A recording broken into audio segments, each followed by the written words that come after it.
Hola, bienvenidos, qué alegría volver a verlos. En esta ocasión vamos a trabajar con un tema que podemos vincular con los videos anteriores, memoria y aprendizaje profundo y aprendizaje interdisciplinar. Nuestro objetivo como docentes es obtener aprendizajes de calidad con nuestros estudiantes. Por lo tanto, habíamos definido anteriormente aprendizaje profundo como aquel que es duradero, transferible, productivo y funcional. Cada vez que aprendemos algo, nuestro cerebro lo guarda en un patrón de conexiones determinado. Tenemos alrededor de 85.000 millones de neuronas. Pero el número no es tan importante. Tener 1.000.000 de neuronas más o 1.000.000 de neuronas menos no nos vuelve ni más listos ni menos listos. No nos vuelve más creativos ni menos creativos. Lo importante es la relación que existe entre las conexiones que tienen las neuronas. Tenemos alrededor de 200 billones de conexiones, o sea, 200 millones de conexiones entre nuestras neuronas. Cada vez que aprendemos algo, alteramos alguna de esas conexiones. Y la forma en la que esta neurona se conecta con esta, que se conecta con esta, que se conecta con esta, es la forma en la que nuestra memoria almacena la información. Cada vez que aprendemos algo, nuestro cerebro cambia, pero se transforma físicamente porque creamos conexiones nuevas. Esto es aprender. Pero no solamente es eso. Entre más conexiones tenga un aprendizaje, lo voy a poder recordar de forma mucho más simple. Y lo voy a poder aplicar de forma muchísimo más eficiente. De hecho, entre más partes del cerebro estén involucradas en el proceso de aprendizaje, mejor. Por lo tanto, una de las formas de obtener aprendizajes de calidad es trabajar de forma transversal y contextualizada, o sea, puesta en un contexto. Porque un contexto involucra más cantidad de elementos. Y si ese contexto me resulta cotidiano, donde puedo experimentar directamente con el objeto de aprendizaje, lo puedo tocar, lo puedo manipular, lo puedo probar, mucho mejor aún. El año pasado fui a una escuela donde habían unos niños muy chiquititos que estaban trabajando con la maestra sobre las plantas. Y habían visto láminas, y habían visto libros, y habían visto videos, y habían hecho hasta cuentos, y habían cultivado lechugas en el jardín de la escuela, y habían llevado semillas, las habían visto con una lupa, las habían dibujado, pero la maestra dio un paso más allá. A cada alumno le dio un puñadito de semillas de lechuga para que la cultivaran, y todas las semanas hacían una apuesta en común sobre cómo iban esas plantitas. Entonces cada uno compartía. Y alguno decía, bueno, la mía tiene muchas hojas, pero están un poco amarillas. Y otro decía, la mía tiene poquitas hojas, pero están súper verdes. Entonces intercambiaban consejos. Decían, a mí me resultó tenerla en la ventana. Y otro decía, lo mejor es regarla con agua de lluvia cada 3 días. Entonces se retroalimentaba toda esa información, todo ese aprendizaje colectivo se lo llevaban y lo volvían a poner en práctica de forma vivencial. Y a la siguiente semana ocurría exactamente lo mismo. De hecho, cuando llegó el momento de la cosecha, llevaron las lechugas a la escuela y las cocinaron. Hicieron ensaladas, puñuelitos de lechuga, intercambiaron recetas, la de la abuela, la de los padres, la de la maestra. Hablaron sobre nutrición, cuáles son las recetas más ricas, cuáles son las recetas más saludables.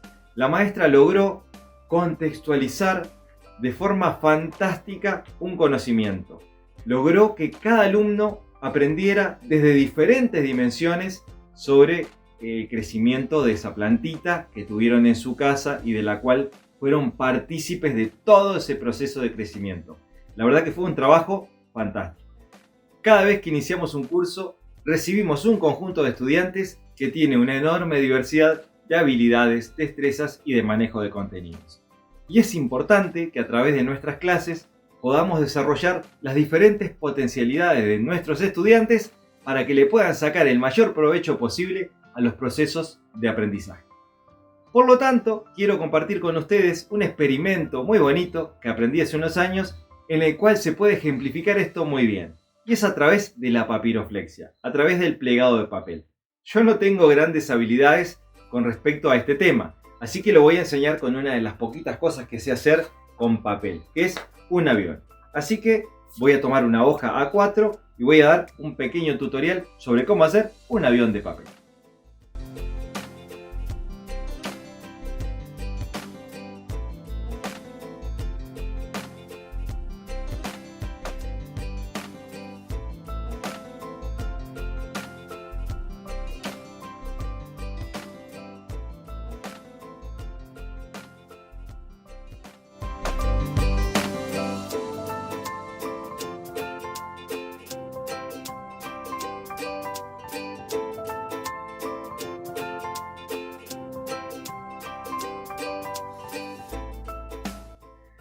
Bueno, si siguieron mis instrucciones al pie de la letra, seguramente obtuvieron un avión como este.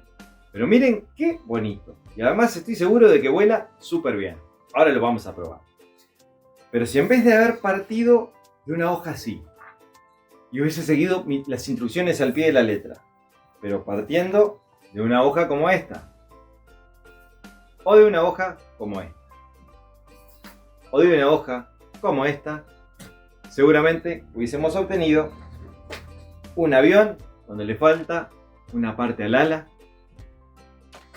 o un avión absolutamente carente de simetría, o un avión como este que difícilmente tenga posibilidades de volar. Pero por el contrario, si al iniciar con una hoja como esta hubiésemos hecho un pliegue para obtener una hoja rectangular, hubiésemos tenido un avión más pequeño, o un avión más largo, o un avión más ancho, pero hubiese tenido un avión con posibilidades de volar. O si partiendo de esta hoja hubiese incorporado un par de pliegues más, podía haber obtenido un avión que no tiene punta, pero que también vuela muy bien. Y bueno, es simplemente una analogía. Pero si desarrollamos los contenidos de aula como un manual para todos por igual, sin tener en cuenta la diversidad que tengo en las destrezas y las habilidades de mis estudiantes, seguramente obtenga aviones como este.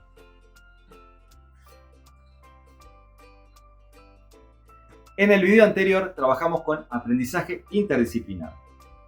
Actividades como las que propuse se prestan muy bien para hacer este tipo de mapeos. No tiene por qué ser esa actividad, ni tampoco tiene por qué ser interdisciplinar. Pero, tomando como referencia el video anterior, si mandamos a investigar, por ejemplo, sobre el naufragio de la medusa, podemos evaluar comprensión lectora, o exposición oral, o trabajo en equipo, o destrezas matemáticas, que pueden ser de geometría o de aritmética, según el enfoque que le dimos, detectar alguna habilidad técnica específica en lo artístico, o inclusive hacer un pequeño acercamiento sobre un mapa emocional, sobre cómo se sienten respecto del curso, de sus compañeros, de la institución, viendo, como contaba en la anécdota, si se identifican con algún personaje como el que ya no está en la balsa, o como el que revolea la camiseta en señal de esperanza. Otra posibilidad para desarrollar este tipo de mapeos es el trabajo cooperativo. Ahora bien, tenemos que entender lo que es el trabajo cooperativo, que no es lo mismo que el trabajo colaborativo ni que el trabajo en equipo. Pero eso se lo dejo para que lo investiguen ustedes. El trabajo cooperativo no es todos alrededor de una mesa haciendo lo mismo. El trabajo cooperativo es un trabajo donde cada uno hace un aporte ligeramente diferente al de su compañero, que se solapa, que se complementa, que se nutre, pero todos con un objetivo común. El trabajo cooperativo es muy utilizado en trabajo en proyectos, es de los que resulta más útiles, pero además es crucial para nuestro cerebro, porque como hablábamos, nosotros integramos muy bien aquello que activa diferentes áreas de nuestro cerebro, y estar en sociedad, trabajar con otras personas, es de las actividades más exigentes para nuestro cerebro. De hecho, es de las que más energía consume, porque tenemos que estar pendientes de los demás, de sus intenciones, de sus estados de ánimo, de sus reacciones, de sus aportes para poder sacarle provecho, de poder hacer aportes yo sin perder mi individualidad, pero a su vez que se integre en el colectivo. Y además de todo esto, es súper importante porque me permite almacenar no más cantidad, pero sí más calidad de los datos. Y esto nos permite obtener aprendizaje profundo. Es algo de lo que habíamos hablado en el primer video, calidad versus cantidad, que es todo un debate súper interesante. El trabajo cooperativo nos permite además que cada estudiante se sienta valorado, integrado, responsable y valore a los demás. Porque si alguien falla, ese objetivo no se cumple de la misma forma. Muchas investigaciones han demostrado que los grupos diversos son aquellos que logran resolver los problemas de forma mucho más innovadora y creativa. Si yo siempre me reúno con las mismas personas, que tenemos las mismas ideas, que opinamos las mismas cosas y que llegamos a las mismas conclusiones, me pierdo la posibilidad de conocer otras realidades y esto es fundamental para aprender. Además, es mucho más gratificante el compartir. Y también permite fomentar un desarrollo social saludable porque me permite desarrollar la empatía, la escucha, el respeto, la tolerancia, la comunicación asertiva y la comunicación efectiva, además de la colaboración. En cuanto al rol del docente, podemos decir que se convierte en un guía que promueve y organiza la comunicación eficiente entre los miembros del grupo. Ayuda a resolver conflictos, a gestionar sensibilidades, proporciona algunos recursos y es un trabajo mucho menos unidireccional y mucho menos directivo. Se convierte en un organizador de experiencias de aprendizaje compartidas entre estudiantes donde pueden desarrollar sus destrezas, sus habilidades y su creatividad en un contexto específico de trabajo. En cuanto a la evaluación, es importante que no nos quedemos únicamente con poder ver si se cumplieron los objetivos o las metas de ese trabajo que propusimos. Sería interesante que podamos además ver las diferentes interacciones sociales que hay entre los diferentes miembros de cada uno de los equipos. Entender las interacciones sociales me permite desarrollar un trabajo de clase mucho más eficiente para poder desarrollar las diferentes potencialidades de cada uno de los alumnos. Es importante además que cada estudiante pueda encontrar su lugar dentro del trabajo. Si hay un alumno que no se le da muy bien la oralidad, pero es un fenómeno en la parte artística, sería interesante que sea él quien dirija cómo realizamos las láminas, los dibujos o las representaciones. Por el contrario, si hay otro que la parte artística no es su fuerte, pero es muy bueno en la redacción, sea él quien pueda dirigir cómo tomamos los apuntes, que pueda llevar el cuaderno de campo o dirigir cómo se hace el informe. Pero a su vez, que cada uno de su fortaleza pueda nutrir a los demás estudiantes que forman parte de ese colectivo. Y acá hay una clave fundamental para poder evaluar índices de calidad de aprendizaje. El índice de calidad de aprendizaje más alto es la capacidad que tiene un estudiante de enseñarle a otro estudiante, porque entendemos que tiene un alto nivel de metacognición que le permite saber cuánto sabe, pero de forma intuitiva, entender cómo aprendió para poder trasladarlo a otros estudiantes. A veces pasa que dentro de uno de los grupos de trabajo observo que hay un alumno que pareciera que no hace aportes muy significativos, sino que va sintiendo todo lo que va pasando, se está intentando involucrar, pero no está logrando hacer algún aporte específico o individual. ¿Qué puede pasar? Que tal vez ese alumno, esa propuesta le resulte tremendamente desafiante y no tenga las destrezas o las habilidades requeridas para poder hacer un aporte significativo. Pero tal vez ese estudiante fue el que más aprendió durante todo el proceso, porque se logró nutrir de las diferentes habilidades de los demás estudiantes y tenemos que ser capaces de poder evidenciar a través de una evaluación ese crecimiento. O puede pasar al revés, que haya un estudiante donde nosotros hicimos una propuesta de música, por ejemplo, y él toca 5 instrumentos, es vocalista de una banda y no le resulta tan desafiante esa propuesta en sí misma. Pero con tanta pasión hace transposición de sus conocimientos a sus diferentes compañeros que logra crecer en otra dimensión, que es la de poder enseñar, que es la de poder compartir esos conocimientos que tiene de forma eficiente. Entonces, hay una cantidad enorme de dimensiones en las cuales podemos evaluar el crecimiento de un alumno. Les propongo entonces que nos dediquemos a pensar qué es lo que vamos a evaluar, con qué objetivo lo vamos a evaluar, cómo lo vamos a evaluar, si va a ser a través de una observación pasiva, a través de una rúbrica, a través de una lista de cotejo tal vez, o algún otro elemento específico de evaluación. Podemos pedirle que se evalúen ellos, entre pares, entre equipos, y también nutrirnos de las evaluaciones que hacen ellos y que pensemos cuándo vamos a evaluar. Pero si lo hacemos, o sea, al principio de la propuesta, a la mitad de la propuesta y al final, o si puedo evaluar tal vez todo el proceso que se realiza desde que la planteo hasta que la presentan y se evalúan, incluyendo esa parte.